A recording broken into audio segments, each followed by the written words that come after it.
जो अपन सनातन धर्म में वेद पढ़ते हैं, पुराण आदि पढ़ते हैं, तो उस वृक्ष की वे शाखाएं हैं।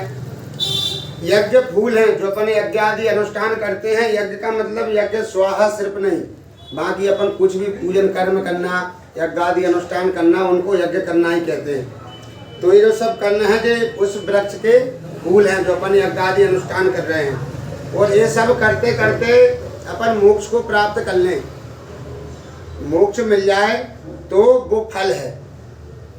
उस वृक्ष का अपने फल प्राप्त हो गया, तो वृक्ष का मतलब यही है कि ना अपने अंत में फल ही चाहिए, तो फल ही खाते हैं वृक्ष से। तो जो संसार में अपने क्या करना है, सबसे पहले धर्म करना है। धर्म उसका मूल दृढ़ है, जो मूल है वो धर्म है। धर्म से यज्ञ आदि अनुष्ठान होते हैं, कर्म होते हैं, और उसके बाद अपन यज्ञ आदि अनुष्ठान से करने के बाद फिर अपन को मोक्ष प्राप्त हो जाएगा इस संसार से। तो ये फल है।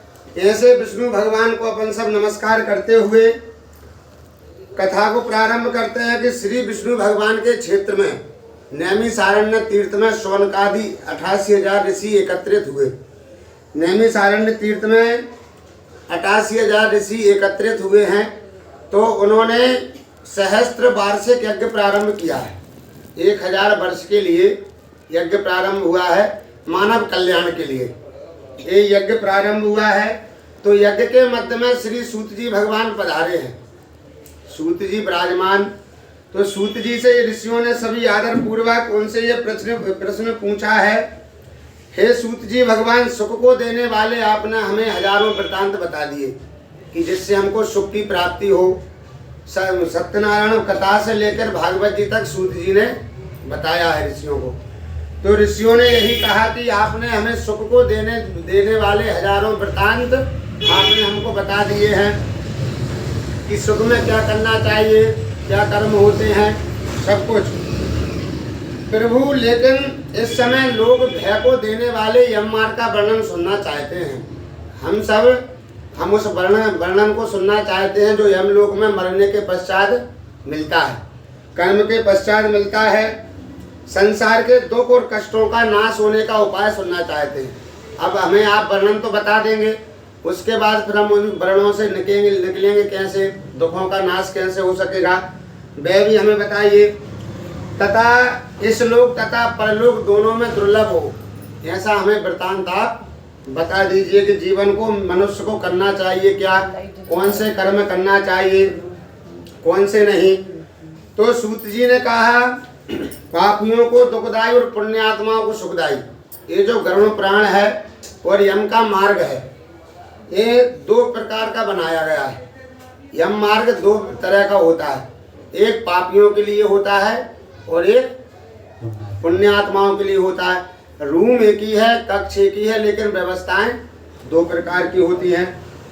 अब उसे सुनो। गरुड़ जी के पूछने पर जो वृत्तांत श्री लक्ष्मीपति ने सुनाया था, उसी वृत्तांत को मैं आप लोगों से कहूँगा, सुनिए। हे भगवान, गरुड़ जी ने एक समय पूछा था। सूत जी भगवान कह रहे हैं कि गरुड़ जी ने पूछा, हे भगवान, आपने भक्ति के अनेक मार्गों तथा भक्तों के उत्तम गतियों को मुझे बताया है। श्री विष्णु भगवान ने गरुड़ जी को कई प्रकार की भक्ति कथा आदि सब कुछ वृत्तांत भगवान ने बताया। आपने मुझे बताया है आपकी भक्ति से विमुख जो प्राणी होते हैं वो यम मार्ग में गमन कैसे करते हैं। गरुड़ जी ने कहा, हे प्रभु, आप में जो भक्ति नहीं करते, जो आपको नाम के स्मरण नहीं करते, आपके चरणों को नमस्कार नहीं करते, तो उनका गमन कैसे होता है, उनका जाना इस संसार में, और जाने के बाद मरने पर कौन कौन से दुख उनको भोगने पड़ते हैं, यह आप मुझे बताइए। क्योंकि ये शरीर अपने बस में है, शरीर अपना है तो अपने बस में हुआ, और शरीर के अंदर अपनी जिह्वा है, जीव भी अपने बस में है। परंतु जीव बस में होने के बाद भी अपन भगवान नाम नहीं ले पाते। जब तक बिना भगवान की आदेश ना हो, इच्छा ना हो, जब तक अपन भगवान नाम नहीं ले पाते। तो जो अपन नराधामी नरकगामी ऐसे जो पापी व्यक्ति हैं, पापी कह सकते हो आप, जब भगवान का नाम नहीं ले सकते, तो नाम ना लेने पर भी जो यमलोक जाते हैं और उनका किस प्रकार दुख होता है, उनका वर्णन मुझे बताइए। तो श्री भगवान ने कहा, हे पक्षीराज गरुड़, मैं भयंकर यम मार्ग का वर्णन करता हूँ कि यम मार्ग में जाने से कौन सा भयंकर वर्णन होता है, दुख होता है, जिससे होकर पापी लोग यमलोक जाते हैं। जो पापी जन होते हैं, सिर्फ अभी उनका वृत्तांत आया है कि जो पापी जन होते हैं, जो भगवान का कभी नाम जाप नहीं करते, भगवान को नमस्कार नहीं करते, माता पिता की सेवा नहीं करते, अपने बड़े आदरों का नमस्कार नहीं करते, आदि पितृक्रिया नहीं करते, उनको सुनो। यह वर्णन सुनने वाले को भी अति भय देने वाला है। जो यह वर्णन सुन लेता है गरुड़ पुराण का, पापियों का वर्णन, तुम मेरे भक्त होते हुए भी, भगवान गरुड़ विष्णु कह रहे हैं कि तुम मेरे बहुत अच्छे भक्त हो गरुड़ जी, परंतु इस वर्णन को सुनने के बाद तुम भी कांपने लगोगे। जो लोग कुसंगति में रहते हैं, सर्वदा पाप में ही लगे रहते हैं, गलत विचार जो करते रहते हैं, सर्वदा पाप में लगे रहते हैं, जिनके अंदर दया और धर्म नहीं होता और अपने को सम्मानित मानते हैं। कुछ व्यक्तियों की आदत होती है ना कि अपने आप में अहंकारी रहते हैं, किसी को धन का रहता है, किसी को बल का, किसी को बुद्धि का, कई प्रकार का अहंकार होता है। तो जो अपने को सम्मानित मानकर धन तथा मर्यादा के गर्व से युक्त रहते हैं तथा राक्षसी प्रभाव के हो जाते हैं, तो वे अपने आप में मस्त रहते हैं। जो रहते हैं ना कई व्यक्ति, हमें किसी से मतलब नहीं, मदमस्त रहते हैं, तो वो राक्षसी प्रभाव के होते हैं वो व्यक्ति, तो वो नरक में गिरते हैं। जो मनुष्य दान देने वाले वे मोक्ष प्राप्त करते हैं। जो सब भगवान को नमस्कार करते हैं, दान पुण्य आदि क्रियाएं करते हैं, नाम जाप आदि करते हैं, वे मोक्ष को प्राप्त करते हैं। तो जो लोग पापी हैं, दुख पूर्वक यम यातना सहते हुए यमलोक जाते हैं। पापियों को इस संसार में दुख जैसे मिलते हैं, उन दुखों को भोगने के पश्चात वैसी ही उनकी पुनः मृत्यु हो जाती है। ये आवागमन पापियों का कभी बंद नहीं होता, ये हमेशा चलता रहता है। आज मरे हो, आपको 2, 4, 10 वर्ष जितने भी आपने पाप कर्म किए हैं नरक में भोग कर, फिर आपको इधर ही नरक, ये भी एक संसार नरक है।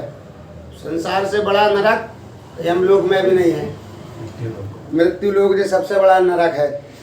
मनुष्य संसार में जन्म लेकर अपने पूर्व जन्म के संचित किए हुए पुण्य को भोगता है और फिर मर जाता है। अच्छे बुरे फल को भोगता है। शेष अशुभ कर्मों के संयोग से शरीर में कोई रोग हो जाता है।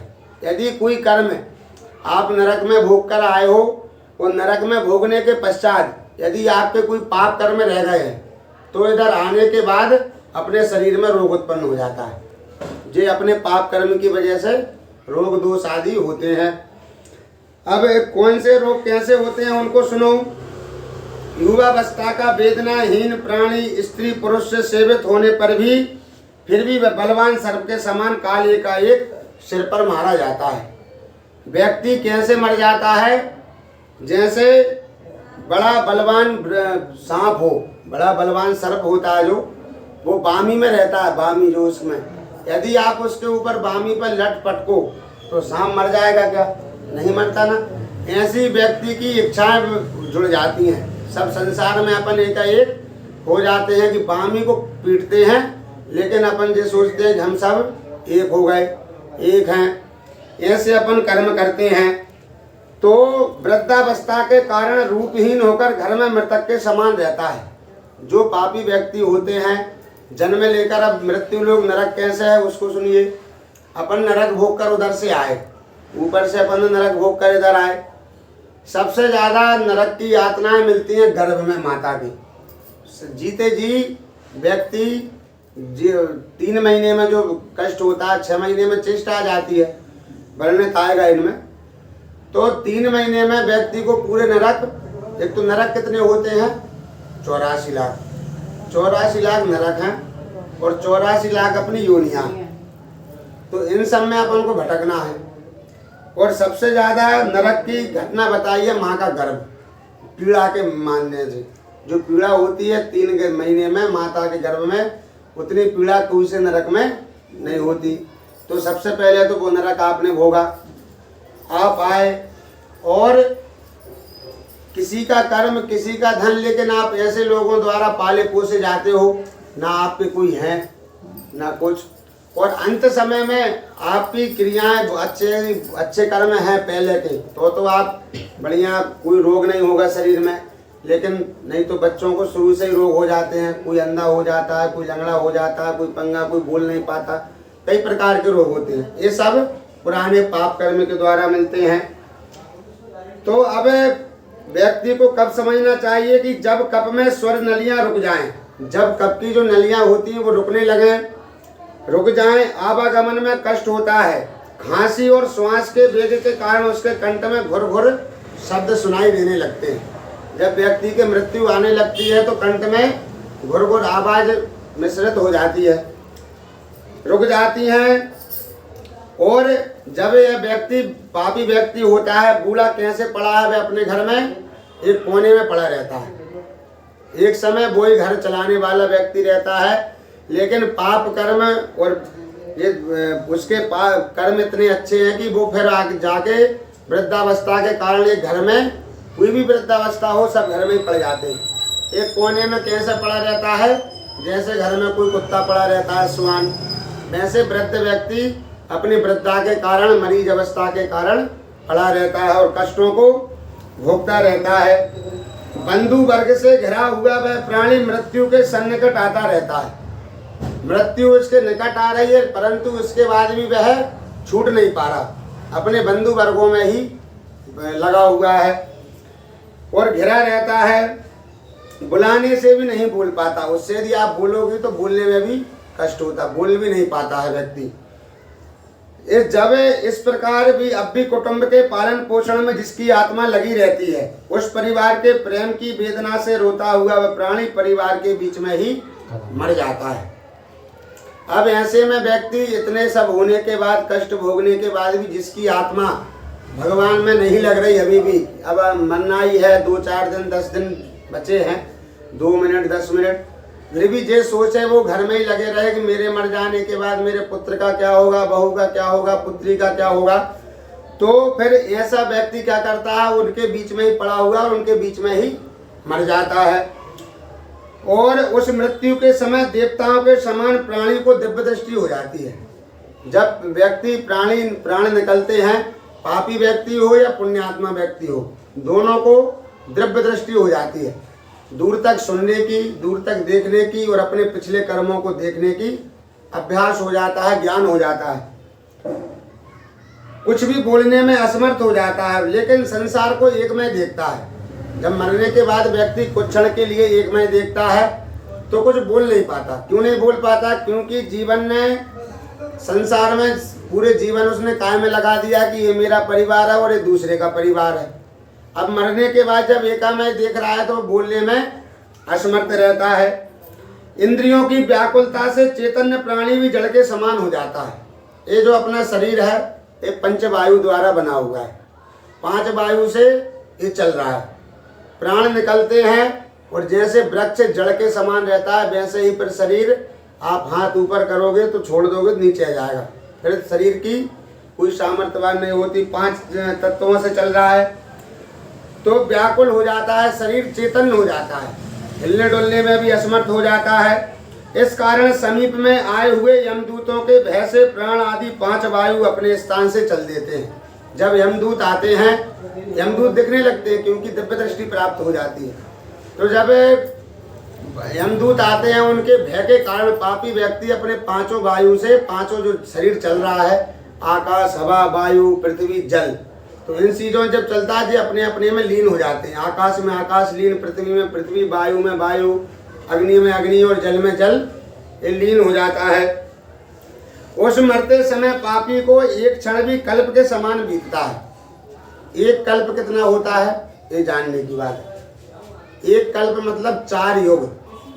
4 युग जो अपना कलयुग चल रहा है, कलयुग, सतयुग, त्रेता और द्वापर, ये 4 युग होते हैं।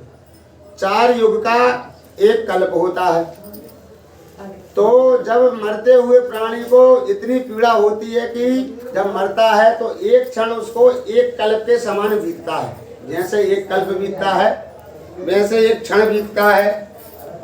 और 100 बिच्छुओं के काटने से जो पीड़ा होती है वैसी एक श्वास लेने पर और एक श्वास अंदर करने पर पीड़ा होती है मरते हुए व्यक्ति को। अपने शरीर में 100 बिच्छू एक साथ काट लें कितनी पीड़ा होती है। उतनी पीड़ा एक बार श्वास लेने पर होती है मरते हुए समय। यमदूतों के भय से उस जीव के मुख से लार फैन आदि गिरने लगता है। जब यमदूत दिखते हैं तो यमदूतों के भय के कारण अपने मुख से लार आ जाना, फैन बन जाना, ये सब होने लगता है। अतः पापियों का प्राणवायु गुदा के मार्ग से बहिर्भूत हो जाता है। जो पापी प्राणी होते हैं वे प्राणवायु को निकाल देते हैं, बहिर्भूत कर देते हैं।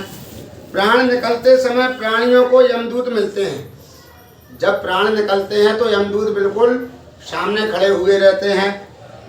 क्रोध से लाल नेत्र वाले होते हैं, बड़े भयंकर उनके लाल नेत्र होते हैं। भयानक मुख, जिनका मुख टेढ़ा मेढ़ा है, भयानक। पास और दंड को लिए हुए हैं, लोहे का दंड अपने हाथ में लिए हुए हैं। नग्न शरीर है, दांतों को पीसते हुए ऊपर के उठे को केश वालों को, अपने बालों को ऊपर उठे हुए खड़े करे हुए हैं, ऐसे उनके बाल हैं, केश। टेढ़े मुख वाले, विशाल नख रूपी उनके बड़े बड़े नाखून रहते हैं। शस्त्र रूपी, अपने शस्त्रों को धारण करने वाले, ऐसे यमदूत खड़े हो जाते हैं पापियों के सामने जब पापियों की मृत्यु होती है। और जीव व्यक्ति हाय हाय करता हुआ अपने प्राणों को छोड़ देता है और अंगुष्ठ मात्र शरीर को धारण कर लेता है। जब पापी व्यक्ति होता है, इतनी पीड़ा होने के बाद 100 बिच्छू काटते हैं एक साथ और एक क्षण एक कल्प के समान बीतता है। ये पापी व्यक्ति की ऐसी वेदना होने के बाद, फिर मरने के बाद एक अंगूठे का शरीर धारण कर लेता है व्यक्ति मरने के तुरंत पश्चात। तो यमदूत पर उस शरीर को नाक में डोरी डालकर फिर बांधकर फिर पीड़ा देते हैं। अभी तो 13 दिन तो एक अंगूठे के शरीर में मिलती है पीड़ा, फिर 13वें दिन फिर जाना है अपन को कि ये बैतरणी मिलना है, गंगा जी मिलना है। अभी एक अंगूठे का शरीर रहता है। ये अपन 10 दिन के जो 10 गात्र आदि होते हैं ना, उनमें फिर पिंड जो अपन देते हैं उससे अपना शरीर निर्माण हो जाता है एक हाथ का। तो रस्सी बांधकर इस प्रकार ले जाते हैं जैसे अपराधी पुरुष को राजा के सिपाही पकड़कर ले जाते हैं। ये पापी व्यक्ति को, जैसे कोई व्यक्ति को राजा के चोर, राजा के जो दूत होते हैं चोर को पकड़कर ले जाते हैं, वैसे ही नाक में रस्सी डालकर उसको पापी व्यक्ति को घसीटते हुए ले जाते हैं। और वे यमदूत इस प्रकार उस जीव को ले जाते हुए मार्ग में धमकी देते हैं, कई प्रकार की धमकी देते हैं। तथा नरकों में भयानक दुख का उनको वर्णन बारंबार सुनाते हैं। जो नरक में या यम के मार्ग में जो दुख होते हैं उनको बार बार सुनाते हैं। वो उनका उत्साहन करते हैं कि आपने जो पाप कर्म किए हैं उन पर हंसते हैं, या आपने बड़े अच्छे से पाप कर्म किए लेकिन अब आप अच्छे से इन पाप कर्मों को भोगो इनका फल। वे दूत कहते हैं, अरे दुष्टात्मा तू शीघ्र चल, तुझे यमलोक को जाना है। तूने पाप कर्म तो जीते जी बहुत कर लिए, परंतु अब तू यमलोक को चल और कुंभी पाक आदि नरकों का उपभोग करना है। कुंभी पाक आदि नरक हैं। नरक कितने हुए अभी बताए थे, कितने होते हैं? 84 लाख। 84 लाख नरक में जो 84 लाख नरक होते हैं, 84 लाख नरक में 21 होते हैं मुख्य नरक। मुख्य नरक मतलब जैसे मान के चलो ऑफिस जो बोलते हैं अपन, तो जे 21 जो महानरक, जैसे बैतरणी नदी है तो ये महानरकों में आई जाती है बैतरणी नदी। ये सिर्फ पापियों के लिए ही इसकी वृत्ति हुई है बैतरणी नदी की। तो ऐसे कुंभी पाक आदि नरक जो हुए हैं बड़े, ऐसे नरकों को तुझे भोगना है। और तथा अपने बंधु वर्गों का विलाप श्रवण करता हुआ वह जीव हाय हाय करता हुआ उन यमदूतों के बस में चला जाता है और उनके साथ दुख भोगते हुए जाता है।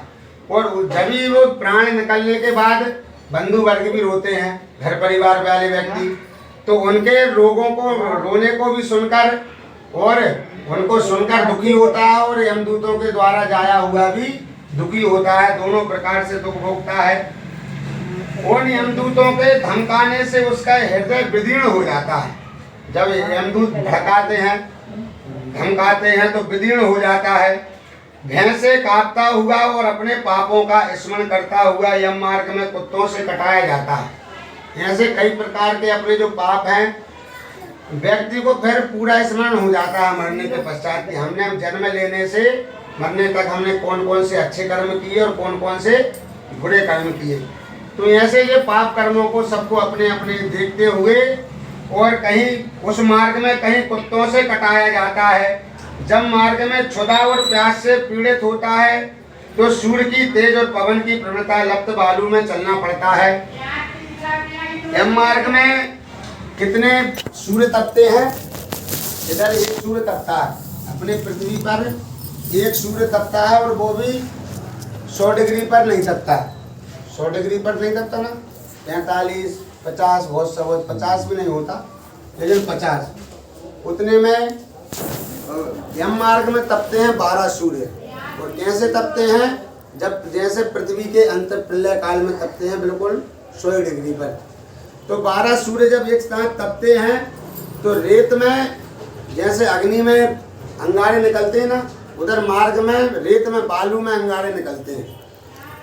तो जब पापी व्यक्ति जाता है तो अंगारों पर चलाया जाता है, बालू पर चलवाया जाता है। क्षुधा और प्यास से पीड़ित हो जाता है, उसको जलने के कारण प्यास लगती है, क्षुधा होती है। तो छाया और विश्राम रहे, उस यम मार्ग में छाया करने के लिए कोई विश्राम स्थान नहीं है। जब उस जीव को कोड़ों से मारकर यमदूत घसीटते हैं, जब इतना होने के बाद जब व्यक्ति मूर्छित हो जाता है, मूर्छा खा जाता है और गिर पड़ता है, तो यम के दूत उसे कोड़ों से मारते हैं और उठाते हैं, घसीटते हुए ले जाते हैं। ऐसे कठिन मार्ग में चलने से थककर गिर जाता है, फिर से पुनः गिरता है, पुनः मूर्छा आती है। ये इसके साथ बारंबार होता रहता है। इस प्रकार वह जीवन अंधकार में यमलोक में पहुंचाया जाता है। कुछ क्षण लगते हैं मरने के बाद और ये यमलोक पहुंच जाता है कुछ क्षण के लिए। जीव 3 अथवा 2 मुहूर्त में यमलोक पहुंच जाता है। 2 मुहूर्त में, एक मुहूर्त 24 मिनट का एक मुहूर्त होता है, एक घड़ी जो बोलते हैं अपन 24 मिनट की होती है। तो 2 मुहूर्त में व्यक्ति यमलोक पहुंच जाता है मरने के बाद। पहुंचकर वह जीव यमराज भगवान के दर्शन करता है। जाकर जो पापी व्यक्ति होता है उसके प्राण निकलते हैं, फिर उस यातनाओं भोगते हुए 2 मुहूर्त में वह यमलोक जाता है। यमलोक जाने के पश्चात सबसे पहले वह यमराज भगवान के दर्शन करता है। 1 मुहूर्त में और घोर नरकों की यातनाओं को देखकर यमराज की आज्ञा से फिर मनुष्य लोक में आ जाता है। 2 मुहूर्त में पहुंचता है, 1 मुहूर्त उधर रुकता है। 1 मुहूर्त में क्या करता है? यमराज भगवान के दर्शन करता है और 84 लाख नरकों की यातनाओं को देखता है कि हमें आकर ये भोगना है। इतनी देख लेता है शुरू दिन, और फिर पुनः मनुष्य लोक में आ जाता है। यहाँ आने पर वह जीव पुनः अपने पूर्व शरीर में प्रवेश करने की इच्छा करता है। जब 3 मुहूर्त में इतने समय बाद आता है तो अपने शरीर में जो पूर्वक शरीर है उसमें प्रवेश करने की इच्छा करता है, परंतु यमदूत उसे पास में बांधे रहते हैं, रस्सी डोरी में बांधे रहते हैं। इस कारण वह क्षुधा तृषा के दुख से सहता विकल होता रोता रहता है। वह मरा हुआ व्यक्ति भी रोता रहता है, पड़ा रहता है और उनके यमदूतों के वश में रहता है। तब मृत्यु के स्थान पर पुत्रों द्वारा दिए गए पिंड को और मरने के समय दिए हुए दान को वह व्यक्ति पाता है, उधर पान करता है। इसलिए जो मरते समय अंत समय में दान पुण्य आदि करवाते रहना चाहिए हाथ से, क्योंकि उस समय आने के बाद खाता है फिर भी उस पापी व्यक्ति की तृप्ति नहीं हो पाती, आत्मा शांति नहीं होती। पुत्रों द्वारा दिए हुए दान, श्राद्ध और जलांजलि से पापी मनुष्य को तृप्ति नहीं होती है। जो पापी व्यक्ति होता है उसे पुत्र करता रहे फिर भी उसकी आत्मा शांति नहीं मिलती है। जिनका पिंडदान नहीं होता वे कल्प भर प्रेत योनि में रहकर निर्जन वन में दुख पूर्वक रहते हैं। अब जिनके पिंडदान नहीं होते, अब आप मरने के बाद तुरंत हम लोग गए, 3 मुहूर्त में लौट के रिटर्न आ गए। अब लेकिन यदि आपके पिंडदान क्रिया नहीं हो रही 12 दिन में 13 दिन में, तो आपको एक कल्प फिर प्रेत योनि में निर्जन वन में भटकना पड़ेगा। ना आप कहाँ जाओगे, ना ऊपर जाओगे ना नीचे, वन में आपको प्रेत की योनि प्राप्त हो जाएगी। एक कल्प बताया, 4 युग का एक कल्प होता है, उतने समय प्रेत योनि में भटकना चाहिए। भटकना पड़ता है। इसलिए पिंडदान मरे हुए व्यक्ति के अवश्य करना चाहिए। और जे आगे निकलेगी कथा, जे एक सब आपसी वाली बात है। यदि किसी का परिवारजनों का, बंधु बांधवों का, या किसी के माता पिता के मरने पर, या कोई दीन अनाथ व्यक्ति ऐसा है, अपना अड़ोसी है, पड़ोसी है, घर में रहने वाला है, या अपना कोई परिचित है, रिश्तेदार है, कोई भी है, तो जो मर गया है और उसके पुत्र या बंधु बांधव या उसके पिंडदान नहीं कर रहे हैं और उन पर क्षमता नहीं है, रुपया पैसा है, कुछ भी बात, तो यदि आप अपन सब इतने सामर्थ्यवान हैं कि अपन कर सकते हैं, तो अवश्य मरे हुए व्यक्ति के पिंडदान कर देना चाहिए। ये नहीं देखना चाहिए ये हमारे घर का है कि नहीं है, उसकी क्रिया अवश्य करवा देनी चाहिए। हाँ, आपके पास टाइम नहीं है, आप दूसरे को रुपया पैसा देकर उसके पिंडदान तो अवश्य, गंगा जली आदि जो पिंडदान अवश्य श्राद्ध आदि करवाना चाहिए। क्योंकि व्यक्ति के पिंडदान जिसके नहीं होते वह प्रेत योनि से कभी मुक्त नहीं होता। इसलिए प्रेत योनि में मुक्त होने के लिए पिंडदान अवश्य होते हैं।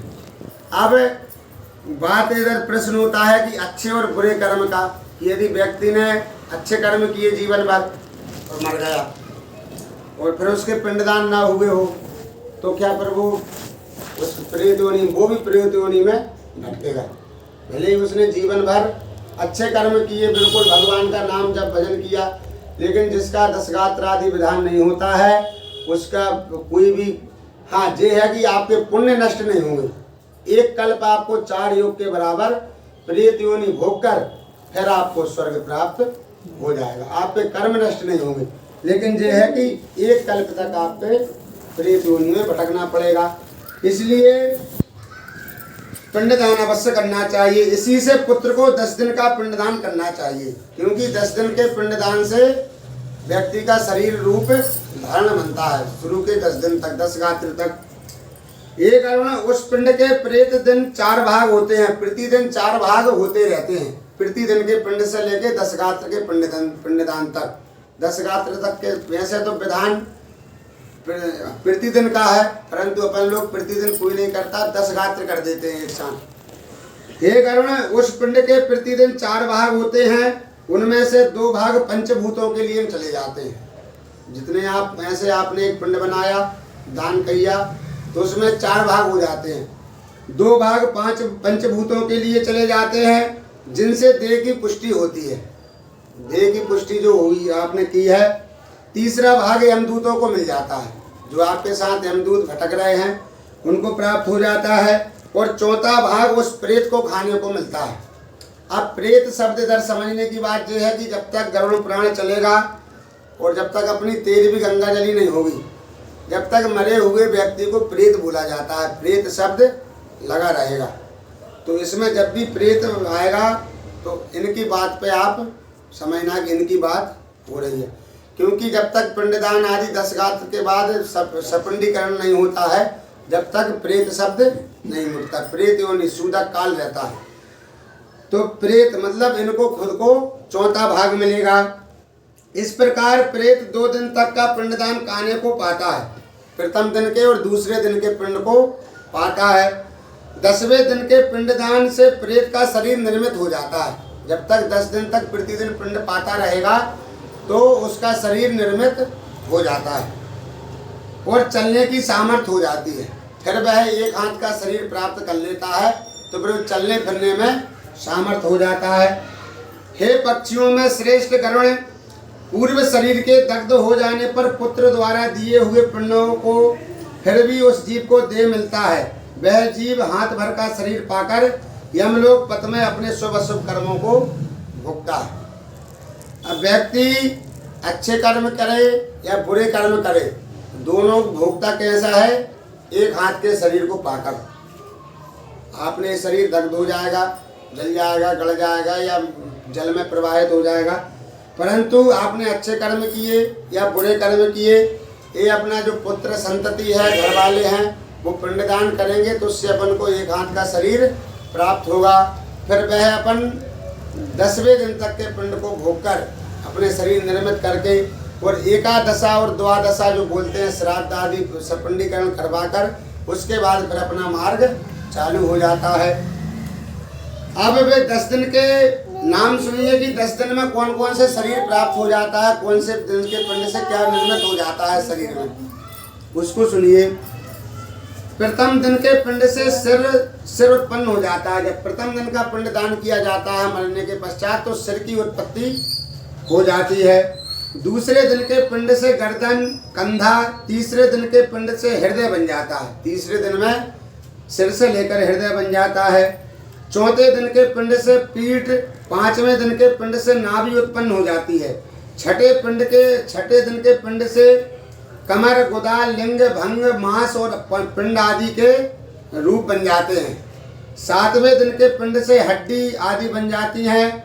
आठवें दिन के पिंडों से जंगा और पैर उत्पन्न हो जाते हैं। 10वें दिन के पिंड से उस देह में क्षुधा आ जाती है। क्षुधा मतलब बोलने में, चलने में, फिरने में समर्थ हो जाता है व्यक्ति।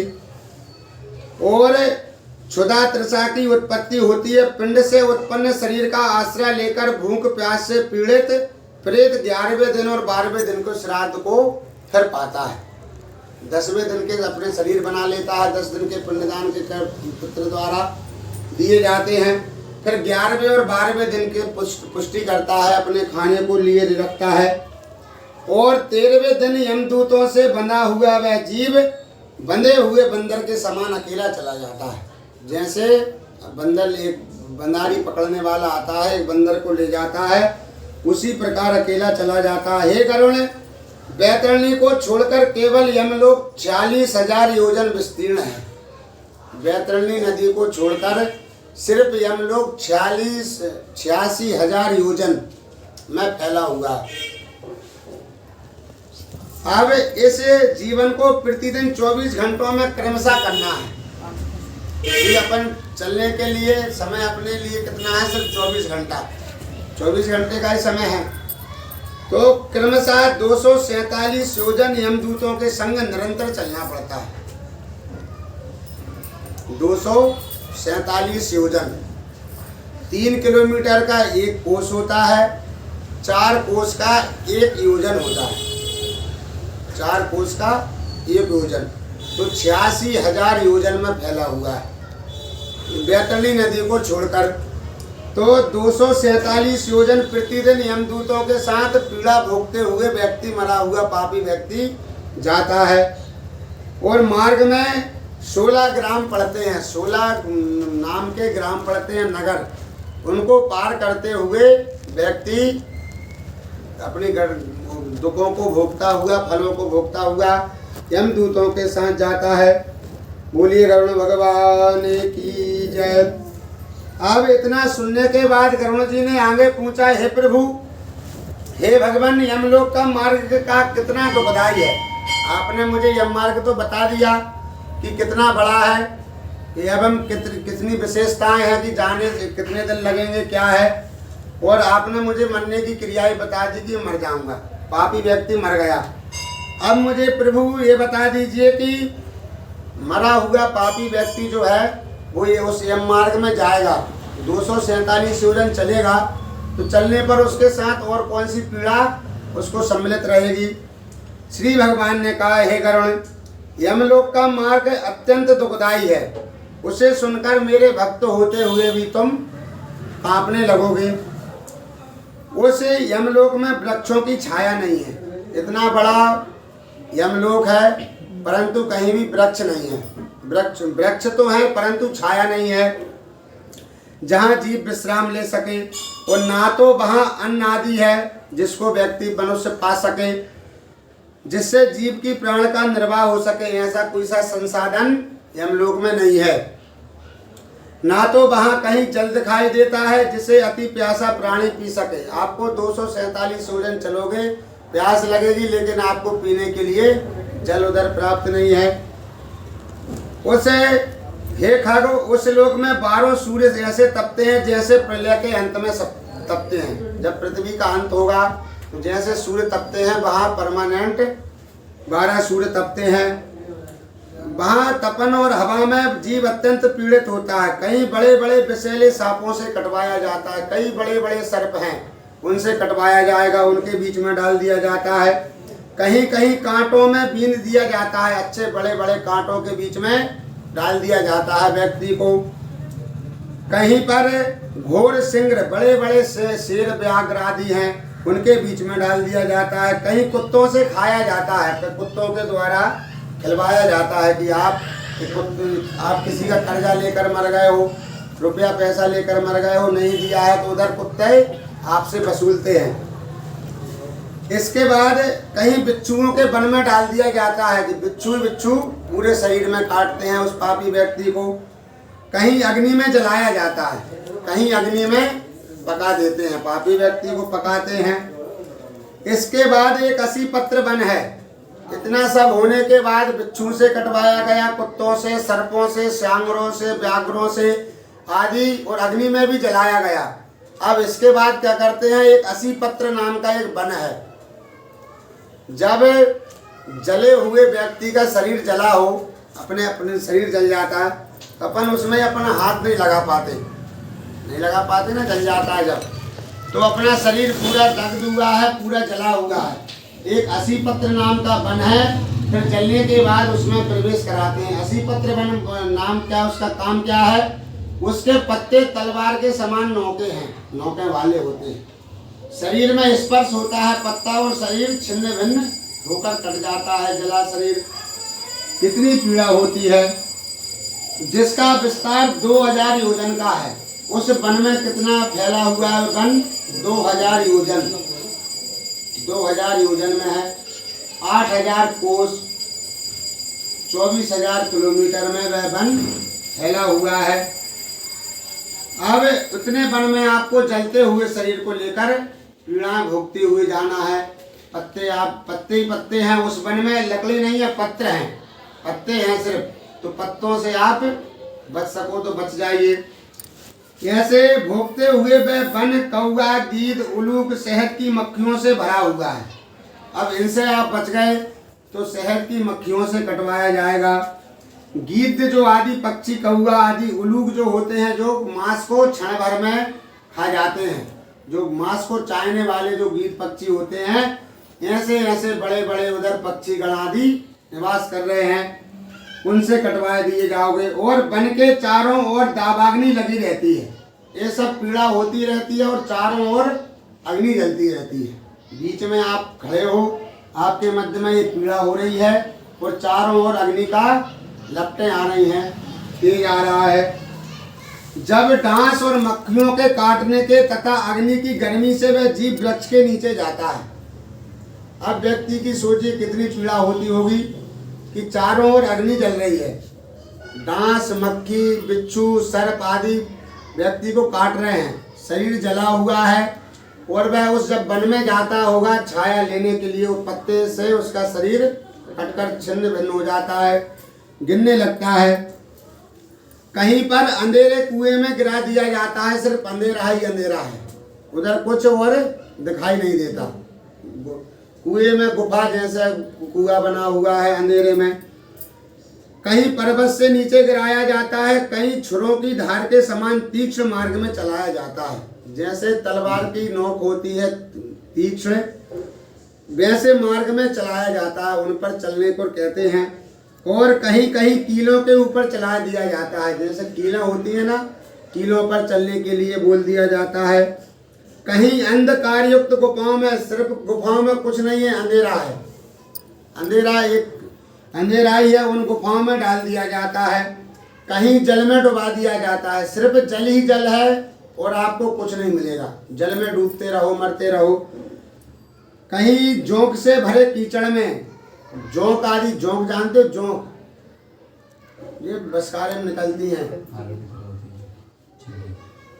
हाँ होती रेड है वो, लाल हाँ उसी को ही बोलते हैं। हाँ, जोंक से भरे कीचड़ में गिरा दिया जाता है, सिर्फ उस कीचड़ में क्या है, जोंकी जोंक का तालाब बना हुआ है, जोंकों से कटवाया जाता है।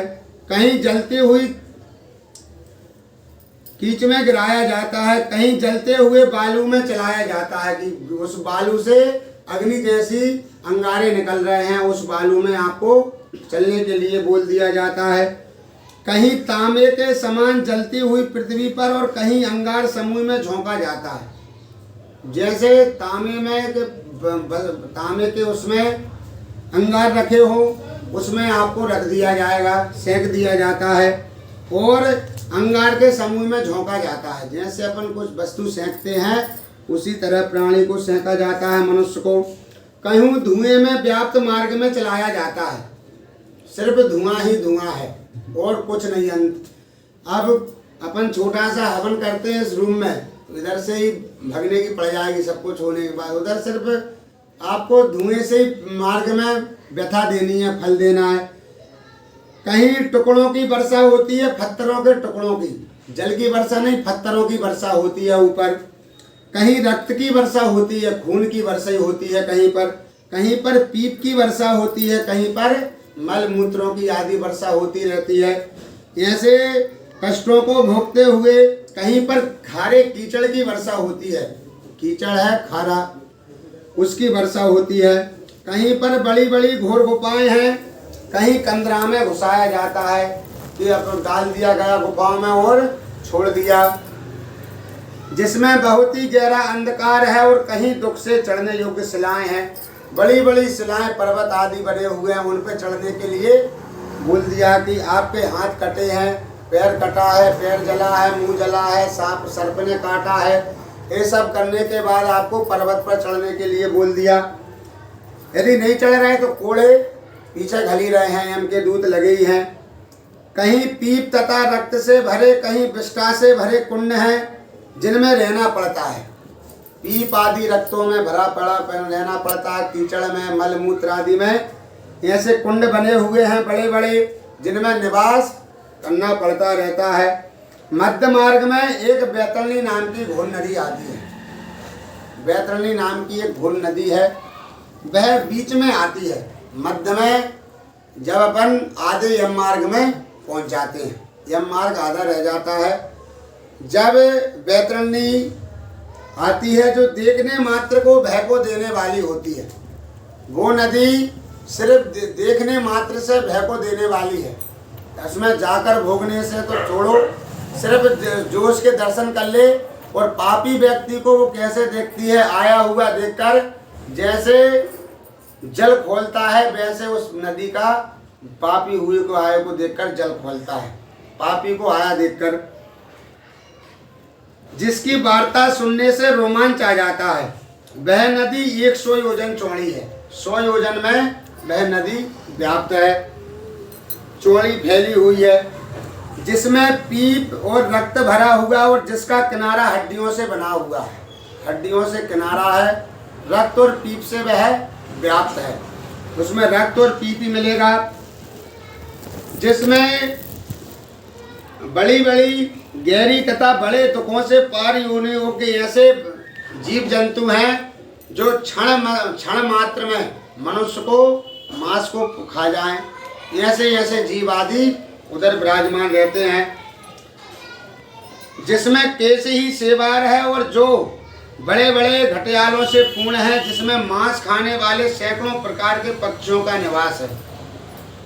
ऐसे इतने पक्षी हैं, इतने हजारों सैकड़ों हजारों लाखों पक्षी रहते हैं कि एक पापी को आया हुआ देखकर सभी दौड़ते हैं। जिसको जितना भाग मिल जाए तो कैसे कैसे नोच के खाते होंगे। हे गरुण, जैसे आग की ज्वाला से तृप्त हो कड़ाई में घी खोलता है, उसी प्रकार पापी को आया हुआ देखकर उस नदी का जल खोलता है। जैसे कड़ाई में घी चढ़ा हुआ हो तो घी खोलता है, उसी प्रकार पापी को आया हुआ देखकर उस नदी का जल खोलता है। और वह चारों ओर सुई के समान मुख वाले तीरों से युक्त है।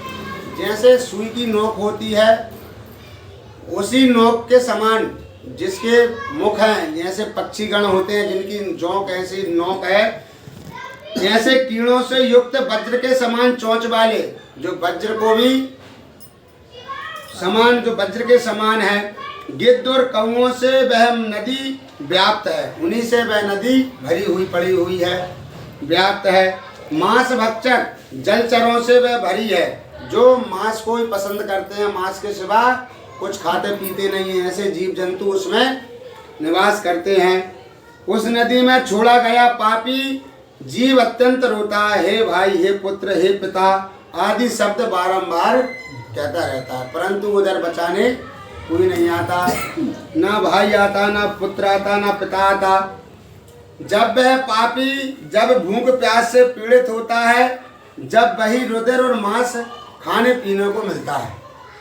अब आप कट जाओगे, पिट जाओगे, लेकिन आपके पाप कर्म इतने अच्छे होते हैं व्यक्ति के कि वो शरीर एक हाथ का शरीर बनता है। हजारों बार इतने अच्छे पाप किए होते हैं सबने कि सब मिट जाएगा वो शरीर, लेकिन वो शरीर पुनः निर्माण होता रहता है भोगने के लिए, क्योंकि अपने पाप ही ज़्यादा हैं और अच्छे वाले हैं, तो वो व्याप्त भोगना सबके फल है। इसलिए वह जब भूख और प्यास आदि इस क्रिया भोगने के बाद जब भूख प्यास लगती है तो उसी नदी में रहकर वही रक्त पीप आदि मलमूत्र आदि का पान करना पड़ता है, खाना पीना पड़ता है। और महाघोर गरजती हुई भयदायक उस नदी को देखने मात्र से वह पापी मनुष्य मूर्छित हो जाता है। ऐसी व्यथा, ऐसे उसके दर्शन करने के बाद व्यक्ति पापी होते हुए भी पाप कर्म भी किए, अच्छे कर्म भी किए, जो भी है, परंतु मूर्छित हो जाता है उसको देखकर।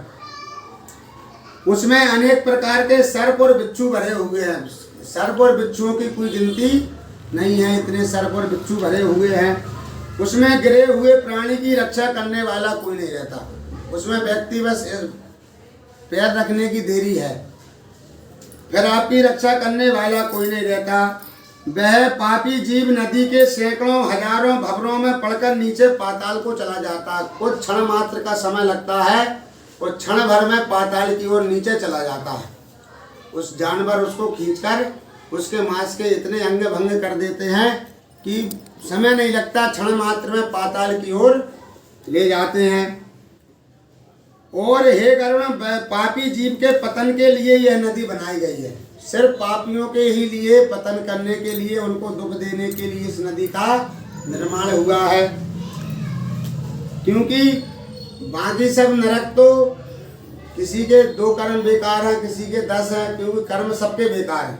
कोई कलयुग है, यदि इसमें इसके हिसाब से अभी 6 दिन कथा 7 दिन चलेगी, इसके हिसाब से आप अपन सब सुनेंगे तो आप सबको लगेगा कि हम सुबह उठकर सिर्फ पाप ही कर रहे हैं, तो कर्म तो इतने ही वे हैं इसके हिसाब से यदि अपन चलें तो। परंतु किसी के अच्छे, किसी के बुरे, अपन उसके साथ कुछ कर भी रहे हैं, माता पिता की भी सुन रहे हैं, सबकी कर रहे हैं, भगवान कछु नहीं कर रहे हैं, सावन में 1 लोटा जल तो चढ़ा ही रहे हैं, तो ये भी एक पुण्य है। तो लेकिन जो पापी जन है, पुष्ट वाले, जो पापी करते रहते हैं जीवन में, कभी उनने सत्य काम नहीं किया, सत्य कर्म नहीं किया, वह उनके लिए बैतरणी नदी बनाई गई है।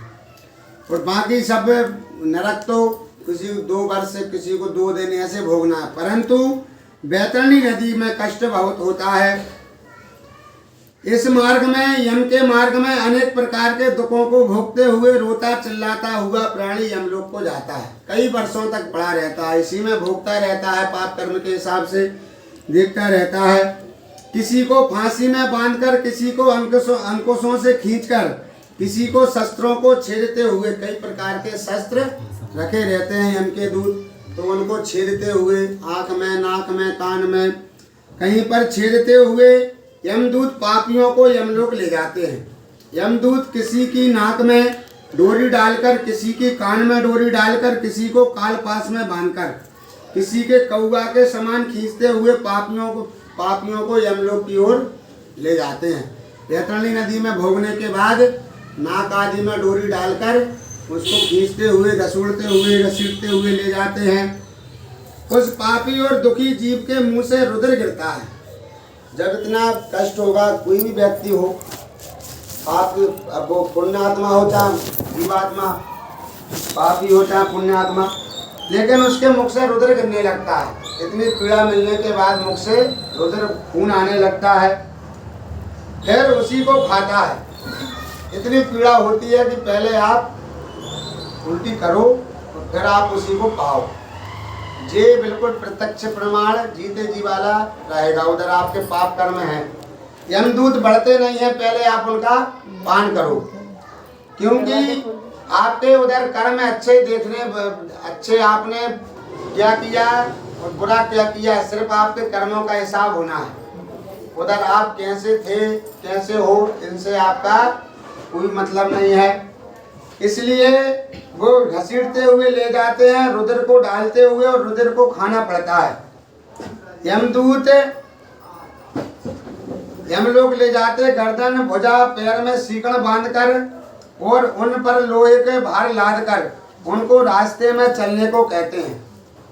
अब इतना सब कुछ होने के पश्चात व्यक्ति के साथ क्या कर दिया जाता है? नाक में डोरी बंधी है, नाक से व्यक्ति घसीटा जाता है, डोरी डालकर नाक से घसीटा जाता है। अब चलने फिरने में असमर्थ हो जाता है, गिर पड़ता है, मूर्छा आ जाती है। तो यम के दूत क्या करते हैं? उसे कोड़ों से मारते हैं। कोड़ों से मारने के कारण रुधिर आना, प्यास लगना, तो प्यास लगने पर जो रुधिर आया है उसी को फिर से पान कर लेना, अपना रुधिर अपने लोगों को पी जाना। और जब चलने फिरने में असमर्थ हो जाता है तो व्यक्ति पर क्या करते हैं? और भार लाद दिया जाता है, पत्थर आदि उसकी पीठ पर लाद दिया जाता है। और अब बोलते हैं कि अब आप चलिए। ऐसा अगर नहीं चलते तो भयानक यमदूत मुदगर से मारते हैं, पीड़ा देते हैं, मुदगर से मारते हैं। उस पापी और दुखी जीव के मुंह से रुधिर गिरता है, फिर अपने किए हुए कर्मों को सोचता है तथा ग्लानि करता है। इतनी पीड़ा मिलने के बाद फिर अपने कर्मों को याद करता है कि हमने अच्छे कर्म किए हैं कि बुरे कर्म किए हैं। फिर वह अपने आप में ग्लानि करता है कि हमने ऐसे कर्म क्यों किए। और वह अज्ञानी यम मार्ग में जाता हुआ हाँ पुत्र हाँ पुत्र ऐसा कहकर विलाप करता हुआ जाता है। अब व्यक्ति की आशा सोची अभी भी नहीं छूट रही, यम की यातनाएं भोग रहे हैं, फिर भी पुत्र और पिताजी माताजी याद आ रहे हैं कि हमें बचा लो। अभी भी मतलब पाप कर्म करते हुए अपन भोग रहे हैं। ऐसा कहकर विलाप करता हुआ संतप्त रहता है, उधर विलाप करता रहता है, रोता रहता है और यातनाओं को भोगता रहता है। मन में सोचता है कि बड़े पुण्य से मनुष्य जन्म मिलता है। अपने कितने अच्छे जन्म में कितने पुण्य रहे होंगे कि अपन ने मनुष्य जन्म पाया है सभी ने। उसको पाकर मैंने कुछ भी धर्म नहीं किया। जे अपन कब सोचते हैं? उधर जाकर। पापी व्यक्ति जब इतनी यातनाएं भोग लेता है, वैतरणी में गिर जाता है आदि, सब नरकों में चला जाता है, जब जाकर जे अपने स्मरण होता है कि हमने अच्छे कर्म नहीं किए, ना तो कुछ दान किया, ना तो अग्नि में हवन किया, ना तपस्या की और ना तो देवताओं का पूजन किया, ना तो कभी सभी तीर्थों की सेवा की। इसी से हे शरीर तुम इस कर्म को भोगो। अब इसमें ये सब कर्म निकल रहे हैं, लेकिन अपन लोग तो ये सब करते रहते हैं। अब ऐसे अग्नि में हवन तो सबने साल भर में 10-10 दान हो जाते। सब लोग हवन नहीं किया, अपने किए कर्मों के फल को भोगो। ना ब्राह्मणों का पूजन किया। ये व्यथा किसके साथ होती है? जो ये पाप कर्म करते हैं, जो ये कर्म कभी नहीं करते, उनके साथ ये अभी जो घटना चल रही है बताई, उनके साथ होता है। ना कभी ब्राह्मणों का पूजन किया हो, ना गंगा स्नान किया हो, ना साधुओं की सेवा की, ना तो कभी परोपकार किया, दूसरे पर कभी परोपकार नहीं किया, गंगा स्नान नहीं किया, साधुओं की सेवा नहीं की। इसलिए ये देहन मतलब अपना देह जो है शरीर, अपने किए कर्मों का फल भोगो। ना कभी वेद शास्त्र को पढ़ना, ना वेद शास्त्र को सुनना, ना वेद शास्त्र की कभी सम्मान करना, ना कभी वेद शास्त्र की पूजा करना, नित्य अन्नदान आदि, गौओं को कभी पर्याप्त, कभी गौ की सेवा भी नहीं की, गौ को जल भी नहीं पिलाया, कभी अन्नदान आदि भी नहीं किया। तो इसलिए तुम्हें कर्मों को भोगना चाहिए, भोगो। अपने किए कर्मों को भोगो। पति की सेवा ही करना स्त्रियों का परम धर्म है। जीते जी यदि कोई स्त्री समाज है तो उसका शादी के बाद एक ही कर्तव्य है, सिर्फ पति, धर्म के हिसाब से। स्त्रियों का परम धर्म है, यह जानते हुए भी जिस स्त्री ने पति की सेवा नहीं की पति के मरने पर भी दुखी नहीं हुई, विधवा होने पर तपस्या नहीं की, तो आपको ऐसे कर्म भोगने पड़ेंगे।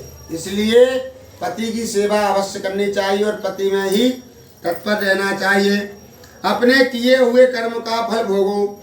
अपने पूर्व कर्मों के द्वारा अत्यंत दुखदायी नारी शरीर पाया। नारी शरीर बहुत दुखदायी भी है। नारी शरीर पाया, नारी कहती है कि हमने बहुत, पहले तो हमने बहुत योनियाँ भोगी, 84 लाख योनियाँ हैं, 84 लाख योनियों में हम भटके, उसके बाद भी हमें मनुष्य की योनि प्राप्त हुई। अब 84 लाख योनि में ये समझने वाली बात इधर है कि 84 लाख योनि मतलब ये नहीं कि अपन ने 84 लाख बार ही अपन ने जन्म लेना है और मर जाना है। एक योनि में अपन का 10-10 हजार वर्ष भटकते रहें।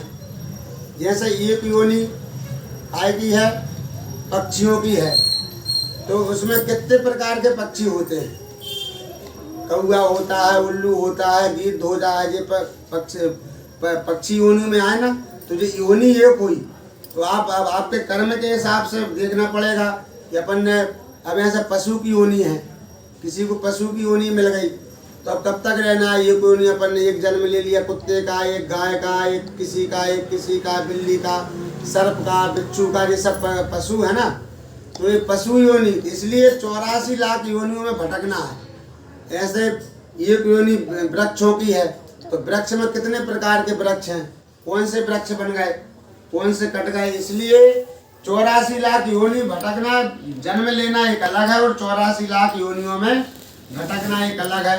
तो अपन सब 84 लाख योनियों में भटकने के बाद मनुष्य अपन ने धन पाया। इसलिए उसमें ना तो कभी मासोवास किया, ना चंद्रायण व्रत किया और ना नियमों का शरीर में क्लेशित किया कि हमने सब इतनी योनि पाने के बाद हमने नारी का शरीर प्राप्त किया, स्त्री हम प्राप्त हुए।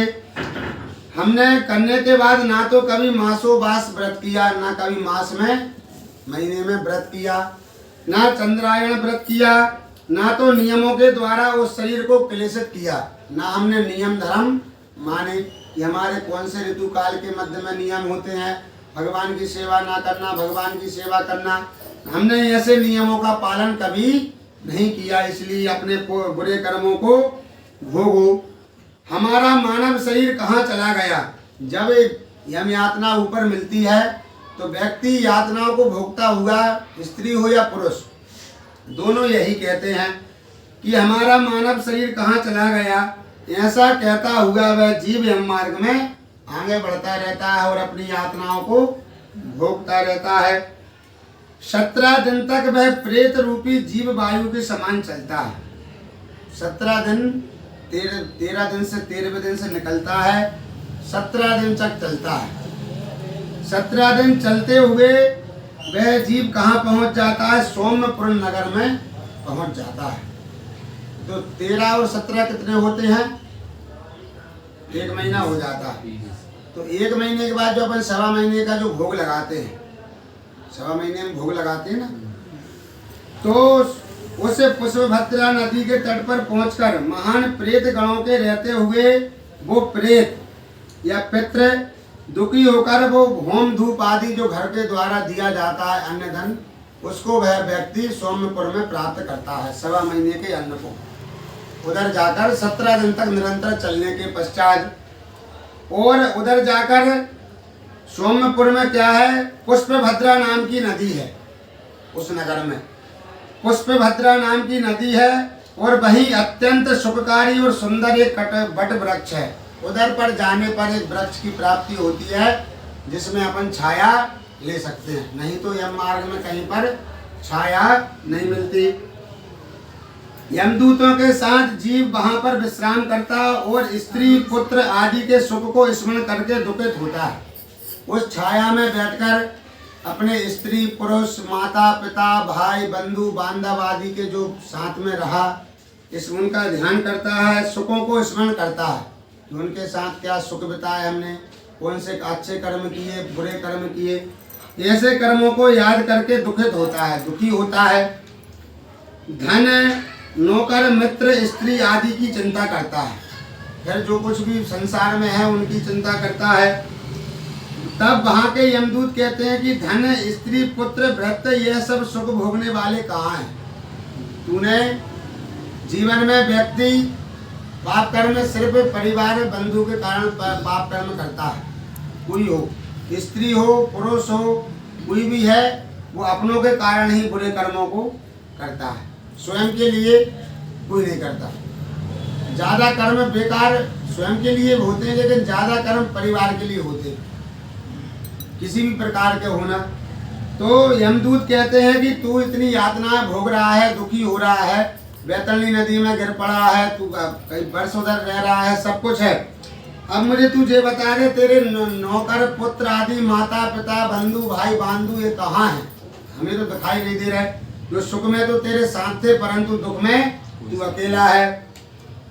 हे मूर्ख, अपने किए कर्मों के फल को भोगते हुए अधिक काल पर मार्ग पर चलो।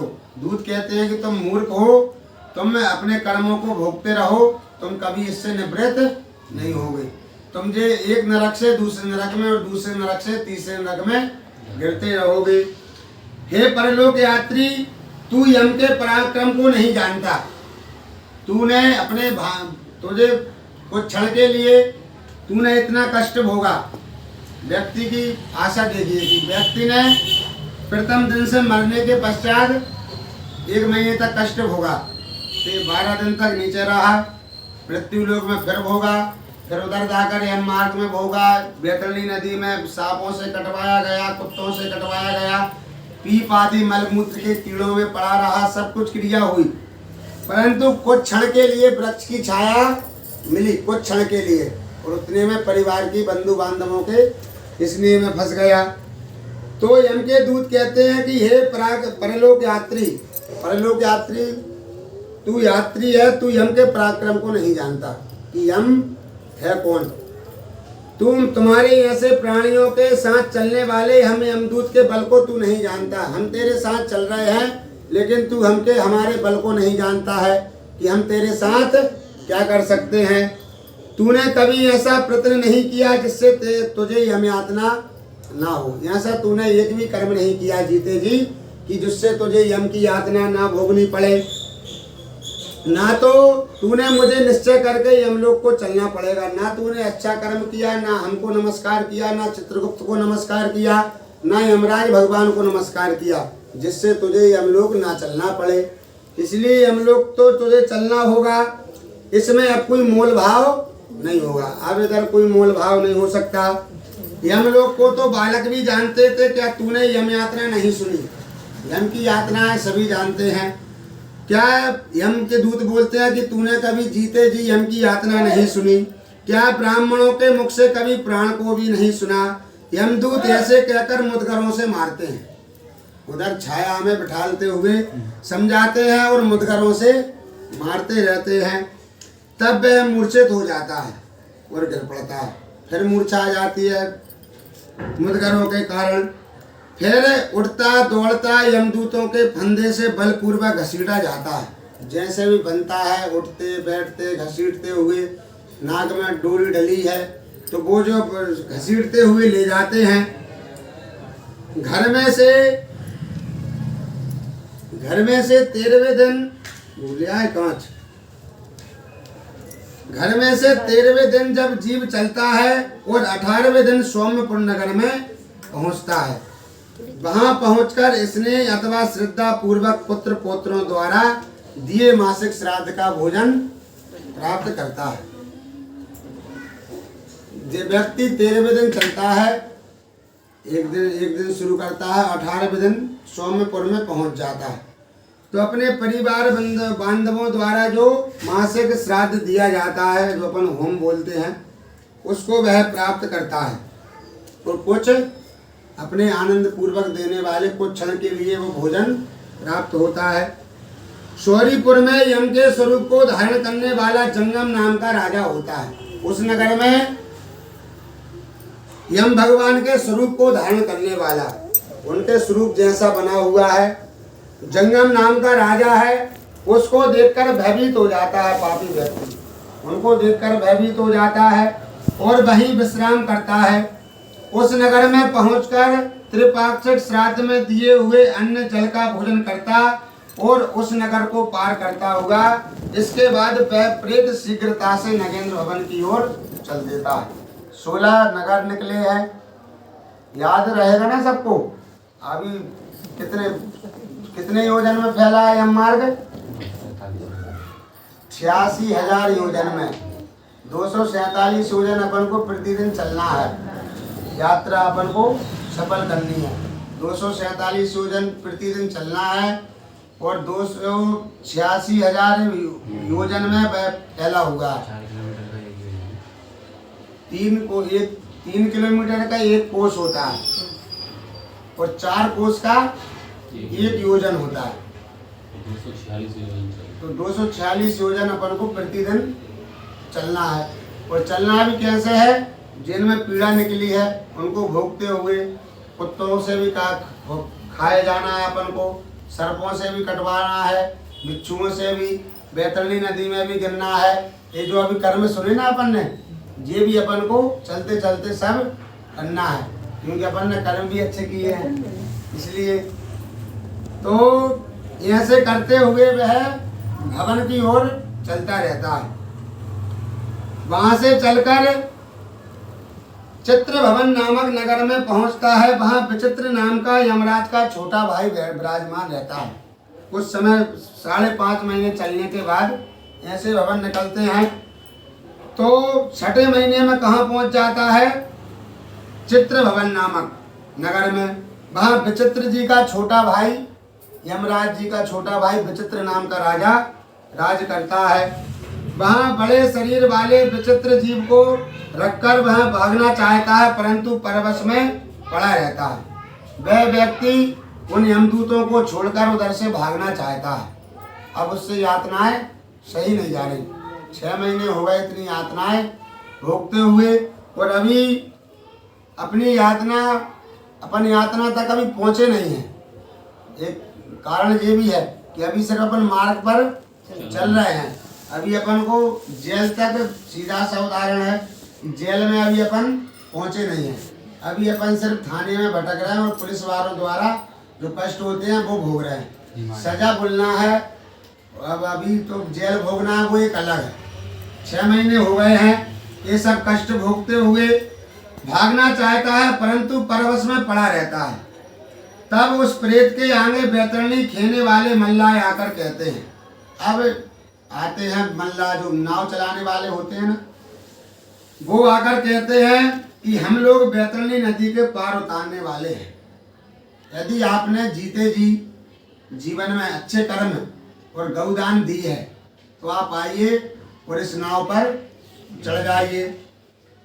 आकर कहते हैं कि बैतरणी नदी को पार उतारने वाले हैं, यह नौका है। यदि तुम्हारा पुण्य हो इसमें चढ़ने लायक तो आप आ जाओ, चढ़ जाओ, क्योंकि उस दान से जिससे तारा पार हो जाए उसको बैतरणी कहते हैं। जैसा दान क्या होती है, बैतरणी किसको कहते हैं? गाय को। इस गाय की जीते जी का इसलिए दान की जाती है कि मरने पर यदि हमारे कर्म बेकार भी हैं और हमें पाप कर्म के कारण बैतरणी में निवास मिल रहा है तो हमें पार कराने के लिए बैतरणी गाय उधर उपस्थित रहे, इसलिए गौदान करना चाहिए। इस प्रकार उस दान से जिससे पारा हो जाए उसको बैतरणी कहते हैं। केवट उस प्रेत से कहते हैं कि तूने गौदान दिया है तो नौका से पार जा सकता है, अन्यथा नहीं तो जैसे आप चल रहे हो तो कष्ट भोग रहे हो वैसे ही आप भोगते हुए जाइए, अन्यथा नहीं। उनके वचन को सुनकर वह प्रेत केवल हाँ देव कह दे। यदि उसने गाय दान नहीं की और हाँ देव कह दे, हाँ देव कहता है और फिर वह नदी उबलने लगती है। जैसे कढ़ाई में घी उबलता है वैसे वह नदी उबलने लगती है। झूठ को सुनकर उबलने लगती है। उसने उबलता हुआ देखकर यमदूत उसे उस नदी में पापी व्यक्ति को छोड़ देते हैं कि ना तो अच्छे कर्म किए, अभी यातनाओं को भोग रहे थे, अब यातनाओं के साथ एक यातना और जुड़ गई। अब उसी नदी में छोड़ देते हैं। वह उस नदी में डूब जाता है। तब आकाश में चलने वाले यमदूत उस प्रेत के मुख में कांटिया फंसाकर मछली की तरह घसीट कर ले जाते हैं। जैसे मछली को कांटे में फंसाते हैं ना, उसी तरह ऊपर से यमदूत चलते हैं और उस नदी में कांटा डालकर रस्सी फेंककर उसमें घसीटते हुए ले जाते हैं। तब उस नदी को पार पहुंचाते हैं। नदी के पार पहुंचकर छठे महीने में दत्त श्राद्ध आदि को खाकर आगे चलता है। फिर आदि पार करने के बाद छठे महीने में जो श्राद्ध होता है उसे खाकर आगे चलता है।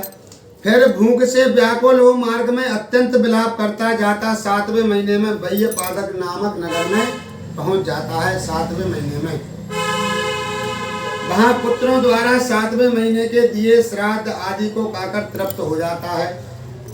ऐसे चलता हुआ हे पक्षियों के राजा गरुड़ जीव उस नगर को पार कर दुखदपुर में पहुंच जाता है। दुखदपुर नाम का एक नगर है। वहां आकाश मार्ग में चलता हुआ अनेक प्रकार के दुखों को भोगता है। वहीं पर 8वें महीने के श्राद्ध में दिए अन्न जल आदि को भोजन करके आगे बढ़ता रहता है। ऐसे आगे बढ़ता है और ऐसा कहता रहता है कि मेरा कोई बंधु बांधव नहीं है, मैं पाप कर्म कर रहा हूँ, मैंने पाप कर्म उन्हीं के लिए किए थे लेकिन भोग मैं अकेला रहा हूँ। जो हमारे इस दुख को मिटावे तब उस जीव को यमदूत कहते हैं कि तेरा ऐसा पुण्य नहीं है। अब जीव पूछता है पापी व्यक्ति दूतों से कि जब 1 वर्ष हो जाता है उसे भोगते भोगते भोगते कि अभी मैं पाप कर्म मेरे फलों को भोग ही रहा हूँ, क्या ऐसा कोई मेरा बंधु बांधव नहीं है कि जो मेरे पाप कर्मों को आधा कर ले या मुझे घर से छुड़ा के ले जाए? उन्हीं के लिए तो मैंने पाप कर्म किए हैं। तो यम के दूत कह रहे हैं कि ये बंधु वर्गों का काम नहीं है, ये आपके पुण्यों का और पापों का काम है। यदि आपके पुण्य होते तो आप बचकर चले जाते, इसलिए अच्छे पुण्य करना चाहिए। जिस पुण्य के बल से तू इस दुख से छुटकारा पा सकता है ऐसे तूने पुण्य नहीं किए। जीते जी यमदूतों के ऐसे वचनों को सुनकर वह पीड़ित जीव वार्षिक श्राद्ध में दिए पिंड को खाकर धैर्य धारण करता है। 1 वर्ष में जो धारण श्राद्ध होता है उसको धारण करता है। वर्ष के अंत में यमलोक के समीप बहुभीतिपुर में पहुंचकर पहले के मिले हाथ भर के शरीर का त्याग कर देता है। अब 1 वर्ष के बाद इतने कष्ट भोगने के बाद एक हाथ के शरीर ने इतना कष्ट भोगा, 12 दिन एक अंगूठे के शरीर ने भोगा इधर रहने पर।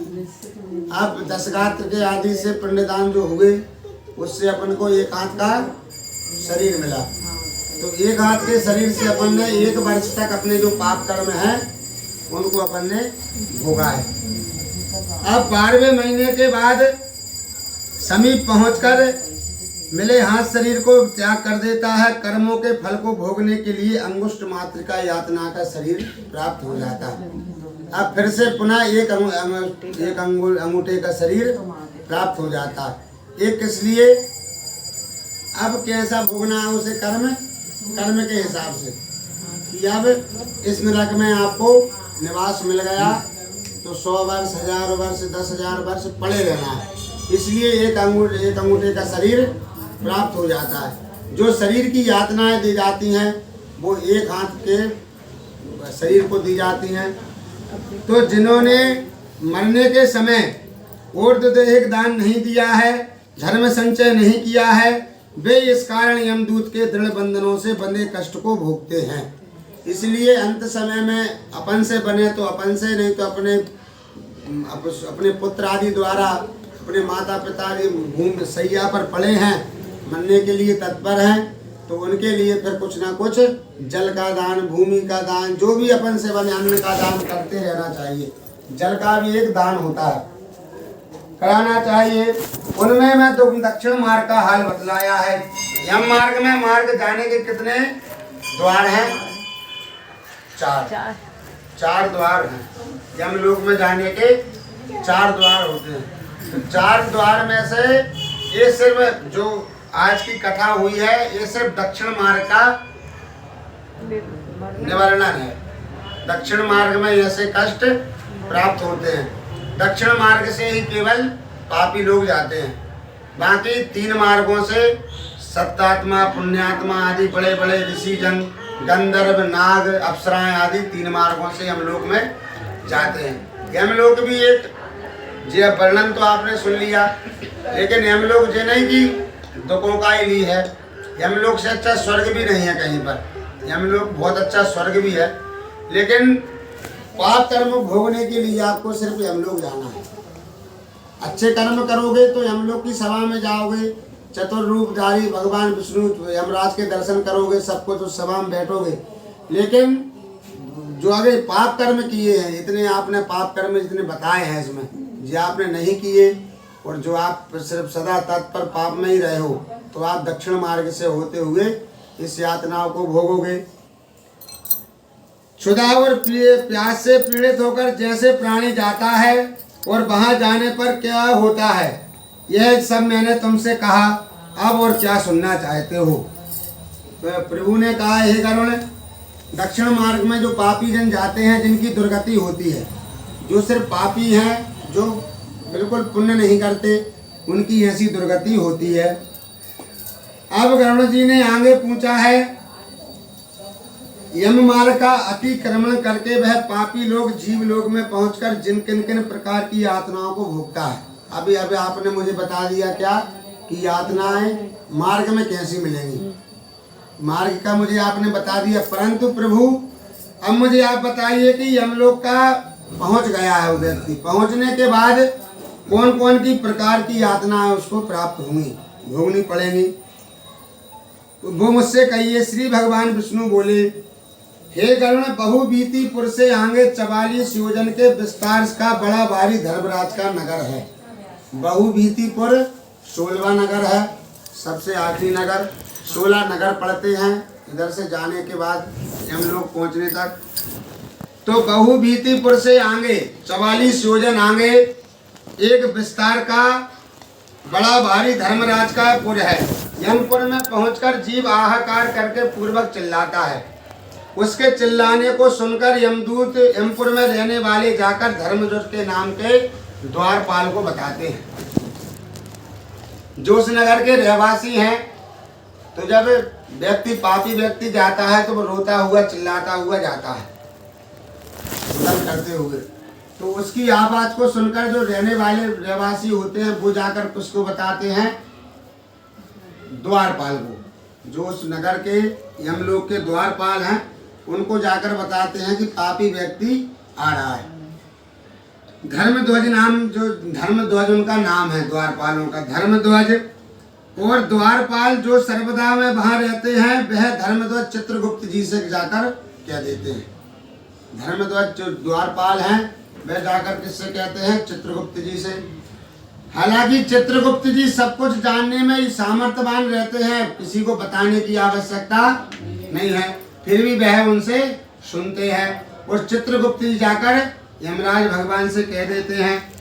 तो धर्मध्वज चित्रगुप्त से उस उत्तम जीव के शुभ अशुभ कर्मों को कहता है। इसके पश्चात चित्रगुप्त जाकर उस प्राणी के शुभ अशुभ कर्मों को धर्मध्वज से निवेदन कर देते हैं कि ये पापी ने अच्छे कर्म इतने किए हैं और बुरे कर्म इतने किए हैं। हे गरुण, जो नास्तिक सदा पाप कर्म में लगे रहते हैं, धर्मराज उन्हें भली भांति जानते हैं। उसके बाद भी वह चित्रगुप्त जी से पूछते हैं। चित्रगुप्त भी जानते हैं, इसके बाद भी वह धर्मध्वज से द्वारपाल से पूछते हैं। और द्वारपाल भी सब कुछ जानते हुए भी किससे पूछते हैं? श्रवण और श्रवणिया से। इस श्रवण और श्रवणी कौन है? ब्रह्मा जी के पुत्र हैं। स्त्रियों में श्रवणी और पुरुषों में श्रवण नाम के देवतागण कहे जाते हैं, ब्रह्मा जी के पुत्र होते हैं।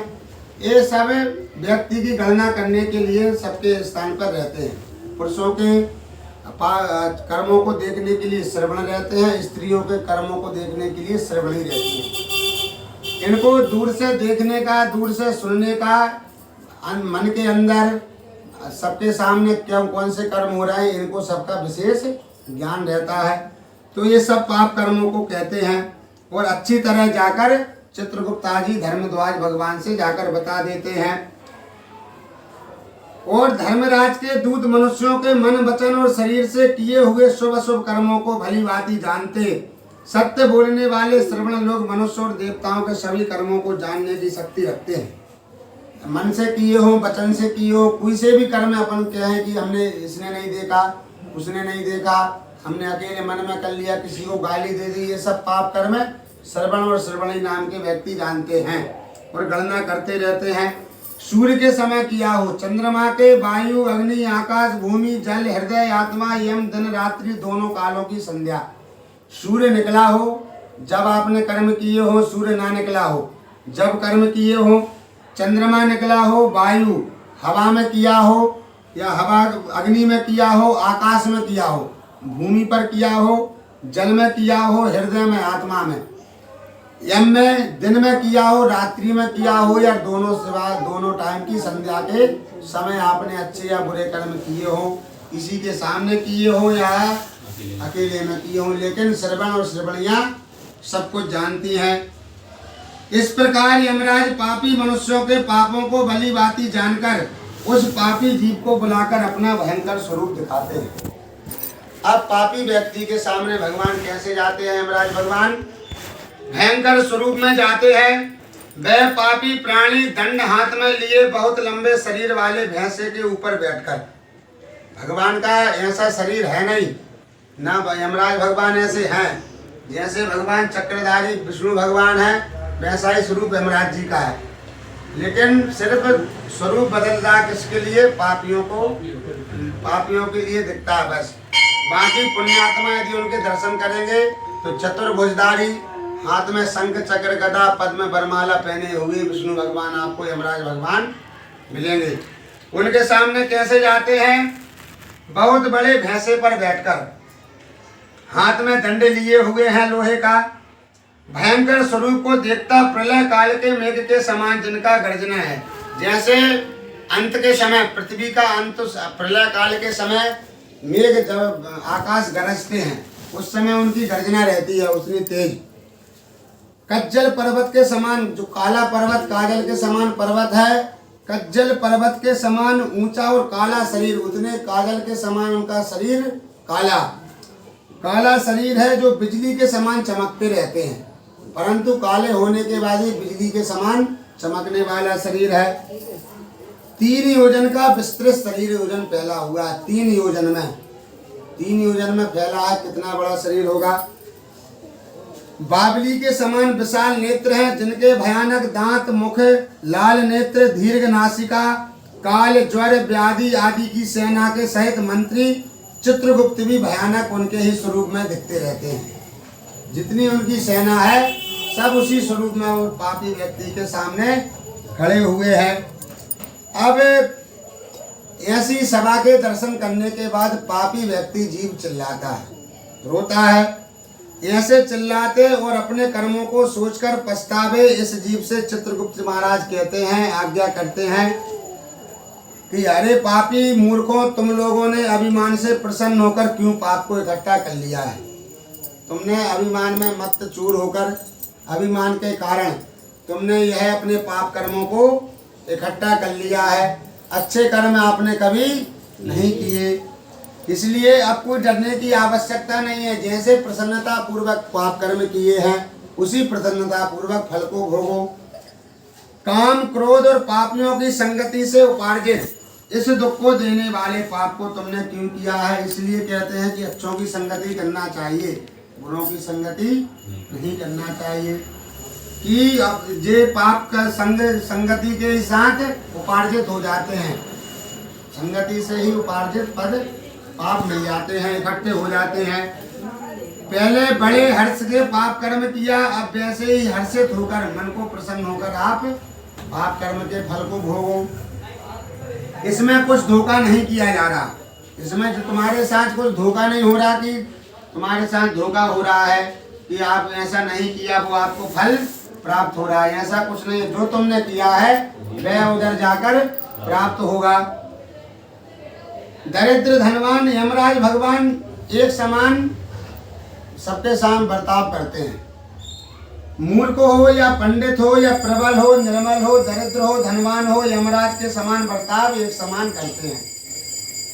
निर्धन हो, मूर्ख हो या पंडित हो, अब एक पंडित की शब्द ही समझना, पंडित एक जाति नहीं होती, पंडित जाति नहीं होती ना, पंडित एक शब्द है, एक प्रतिष्ठा है। पंडित पंडित किसी को भी बोल सकते हो, जिन्हें कि ब्राह्मण को ही सिर्फ पंडित बोलते हैं, लेकिन पंडित एक प्रतिष्ठा है, एक शब्द है।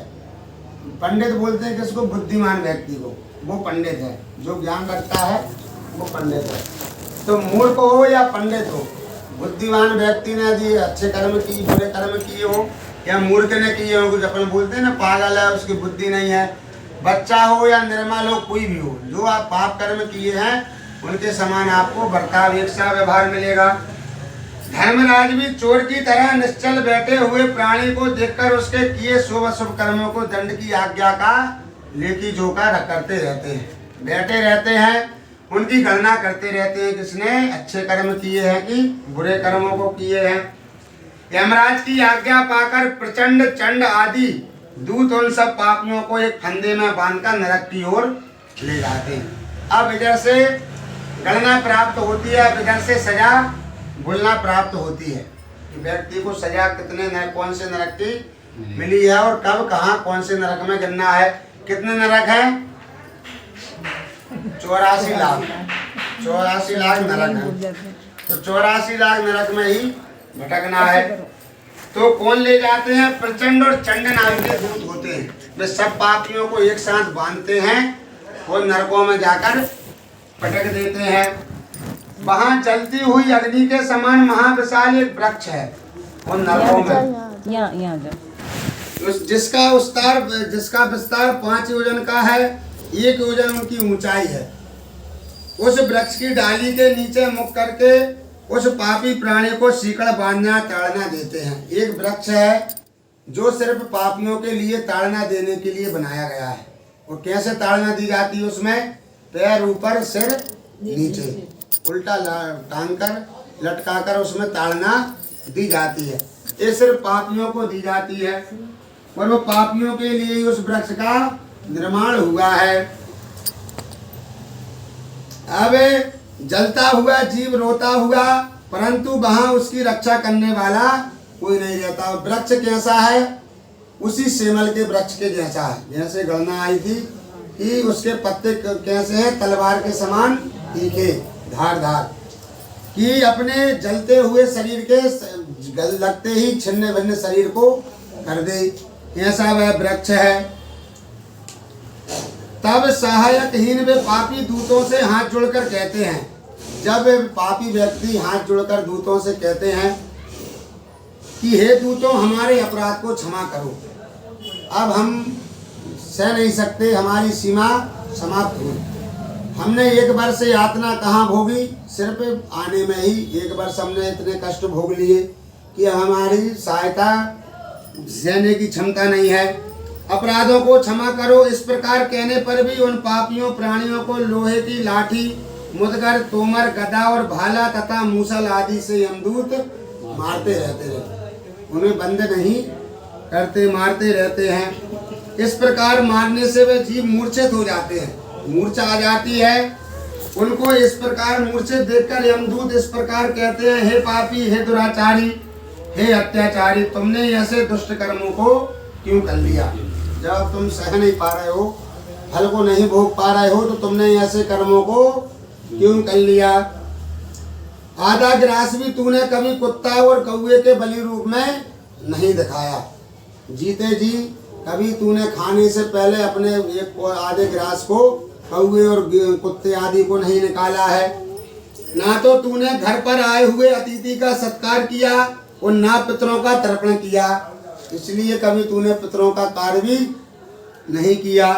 हे जीव, अपनी यातना छुड़ाने के लिए ना तो तूने कभी यमराज तथा चित्रगुप्त का ध्यान किया, ना कभी बैठे बैठे यमराज भगवान को नमस्कार किया, ना ध्यान किया, ना चित्रगुप्त को ध्यान किया, नमस्कार किया, और ना कभी इनके मंत्रों का जाप किया कि हम इनके मंत्र को ही जप लें, ना कभी भगवान विष्णु के मंत्र को तूने जपे, ना देवताओं का पूजन किया, ना गृहस्थाश्रम में रहते हुए अन्नदान किया। गृहस्थाश्रम वालों के लिए अन्नदान की विशेष महत्वता होती है। गृहस्थाश्रम मतलब अपन सब लोग रह रहे हैं, इसमें अन्नदान अवश्य करना चाहिए।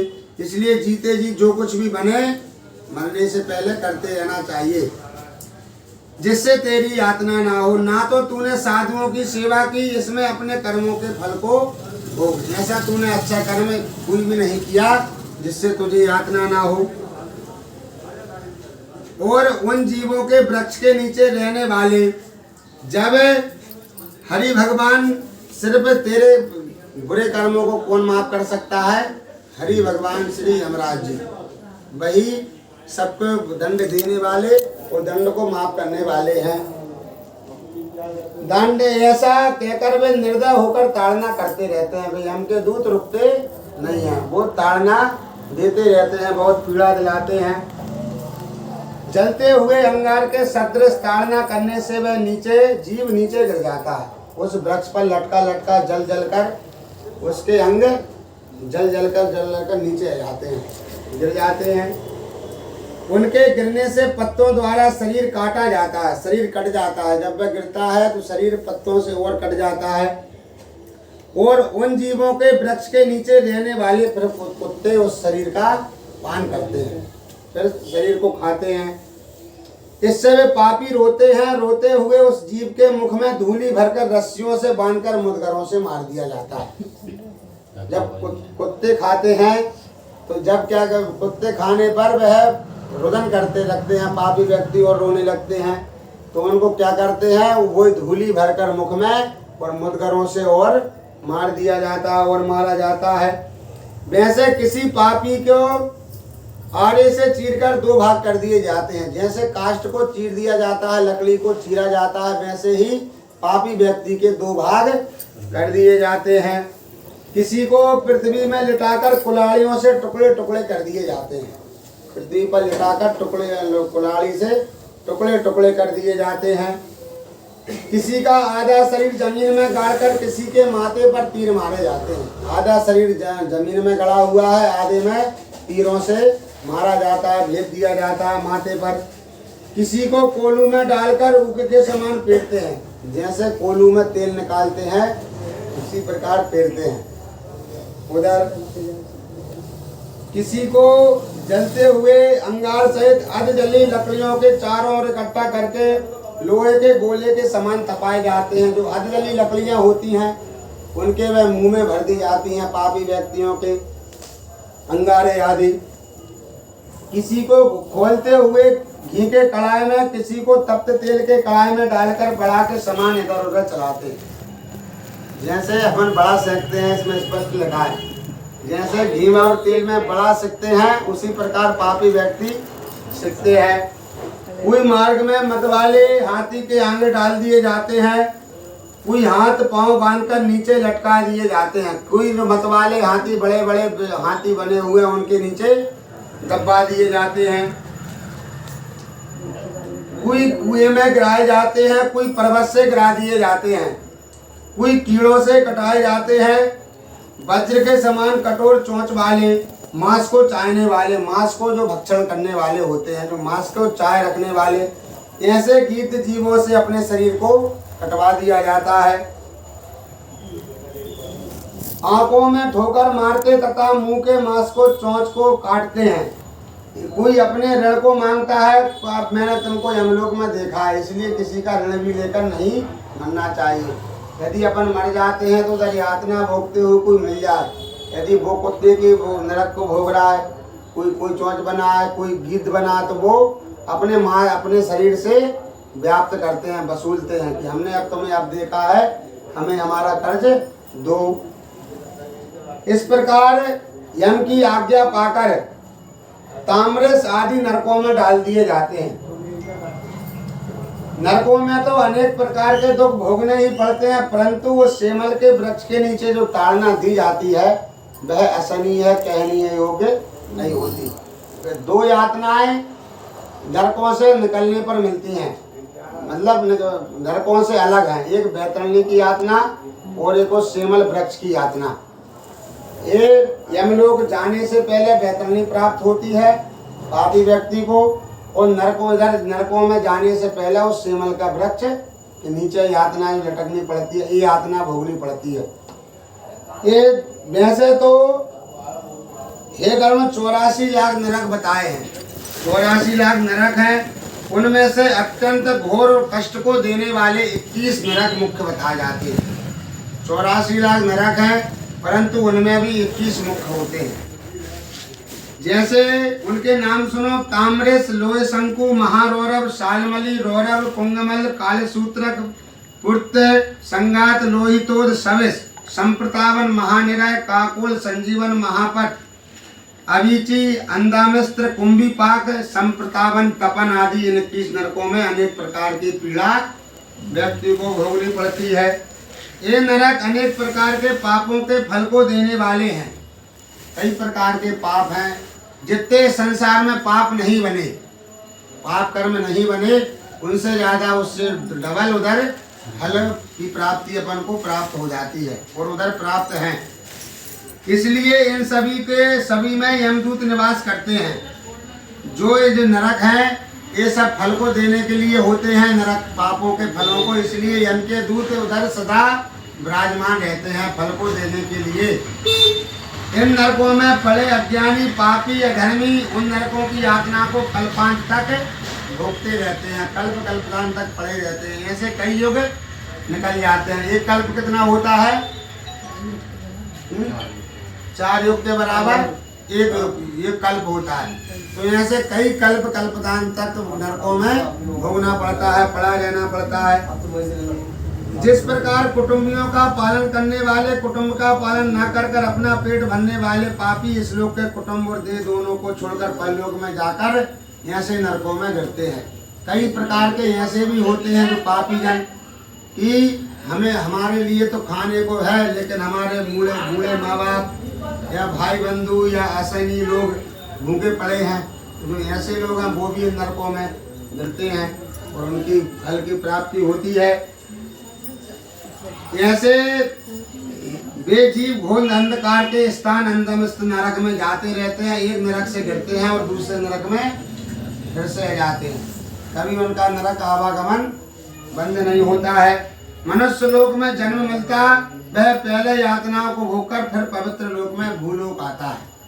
मनुष्य लोक में आने के बाद भी अपन को कई योनियां ऐसी भटकनी पड़ती हैं, जो कई वृक्ष बनना पड़ता है, कई जंगल आदि, कई योनियां, कई जल की योनि मिल गई, कोई सर्प की योनि मिल गई, कोई पशु की, कोई पक्षी की, उसके बाद जाकर मनुष्य की योनि प्राप्त होती है। इसलिए अच्छे कर्म करते रहना चाहिए। अभी कर्म बहुत अच्छे निकलेंगे। अभी जी अब सिर्फ पापी करना है आज की, जिसमें सिर्फ ताड़ना बताइए। अब कल से और भी मार्ग बताएंगे, स्थान बताएंगे, सब कुछ 3 अध्याय हो गए हैं। बोलिए गरुड़ भगवान की जय। श्रीमन्नारायण नारायण नारायण भजमन नारायण नारायण लक्ष्मी नारायण नारायण नारायण लक्ष्मी नारायण नारायण नारायण भजमन नारायण नारायण नारायण भजमन नारायण नारायण नारायण सूर्य नारायण नारायण नारायण सूर्य नारायण नारायण नारायण भजमन नारायण नारायण नारायण भजमन नारायण नारायण नारायण माता नारायण नारायण नारायण माता नारायण नारायण नारायण भजमन नारायण नारायण नारायण भजमन नारायण नारायण नारायण लक्ष्मी नारायण नारायण नारायण बोले लक्ष्मी नारायण भगवान की जय। करुण भगवान की जय। जी फिर आया समझ में आया।